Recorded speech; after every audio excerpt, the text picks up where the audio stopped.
નમસ્કાર, અવર જાંબુઘોડા યુટ્યુબ ચેનલમાં આપનું સ્વાગત છે। જાંબુઘોડાના ફૂલપરી ગામે દીપડાએ ભેંસના બચ્ચાનો શિકાર કરી ખુલ્લા ખેતરમાં ફરતા દીપડાને પાંજરે પૂરતું વન વિભાગ।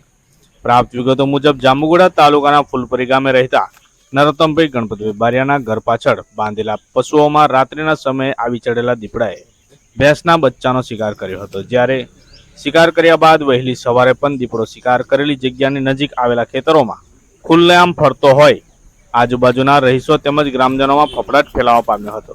જ્યારે આ બાબતની જાણ તાત્કાલિક જાંબુઘોડા વન્ય પ્રાણી વિભાગના આરએફઓ એસવી રાહુલજીને કરતા તેઓએ તાત્કાલિક તેમની ટીમ ઘટના સ્થળે મોકલી ખુલ્લેઆમ ફરતા દીપડા માટે પાંજરું ગોઠવવામાં આવ્યું હતું।